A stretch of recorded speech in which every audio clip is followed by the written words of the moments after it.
इस वीडियो को लाइक करें, शेयर करें और हमारे चैनल को सब्सक्राइब करें और बेल आइकन दबाना ना भूलें। श्री राधे। इस बार महानवमी और दशहरे को लेकर संशय का वातावरण बना हुआ है कि कब क्या मनाना उचित होगा। दशहरे का त्यौहार प्रत्येक वर्ष की अश्विन मास की 10वीं तिथि को मनाया जाता है।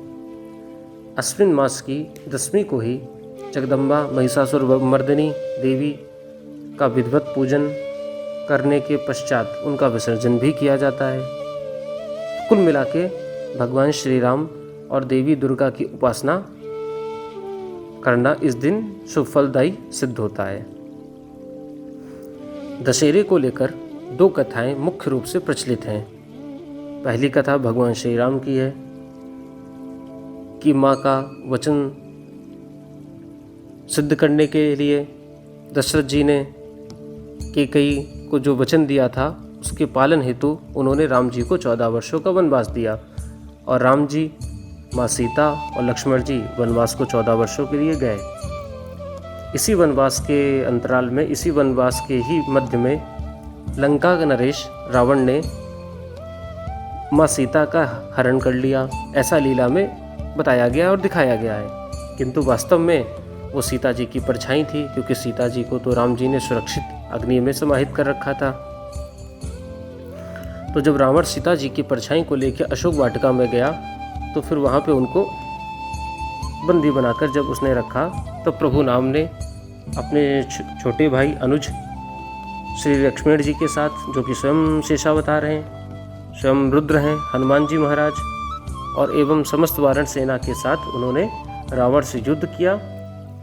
और ऐसा कहा भी गया कि उस समय प्रभु राम ने माँ भगवती दुर्गा की उपासना भी की थी और उन्हीं के आशीर्वाद से अश्विन मास की 10वीं तिथि को रावण का वध किया, रावण को मुक्ति प्रदान की, मोक्ष प्रदान किया और असत्य पर सत्य की जय के रूप में इस दिन प्रतिपादित हुआ।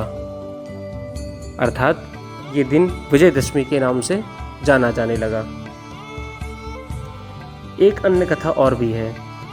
देवी दुर्गा ने इसी दिन महिषासुर का वध करके विजय प्राप्त की। अब ये जानते हैं दशहरा कब मनाया जाना चाहिए। दशहरे में मुख्य रूप से मध्याह्न पूजा का विशेष महत्व होता है। इसीलिए इस बार 24 अक्टूबर को प्रातः 6:58 से 58 मिनट तक अष्टमी है और उसके बाद नवमी लग जाएगी, जो 25 अक्टूबर को प्रातः 7:40 तक रहेगी। इसके पश्चात ही 10वीं तिथि प्रारंभ होगी, अर्थात मध्याह्न में 10वीं होने के कारण ही 25 को दशहरा मनाना उचित है। दशहरे के दिन लोग अपने अस्त्रों की, शस्त्रों की भी पूजा करते हैं। अस्त्र शस्त्र की पूजा में तिलक लगा के रक्षा सूत्र अवश्य बांधे। प्रतीकात्मक रूप से रावण का वध करना या रावण का पुतले को जलाना और आतिशबाजी करना दशहरा नहीं है। ये मनोरंजन का साधन तो हो सकता है, किंतु मूलतः अगर देखा जाए तो विजयदशमी का पर्व 10 प्रकार के पापों से हमें बचाने का संदेश देता है। अब ये 10 प्रकार के पाप कौन से हैं?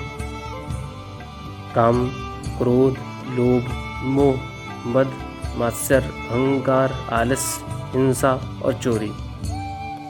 इन 10 प्रकार के अपराधों का परित्याग करना और आगे आने वाली पीढ़ी को इन 10 अपराधों से बचाना और बचाने का संदेश देना ही मुख्य रूप से विजयदशमी के पर्व का संदेश है।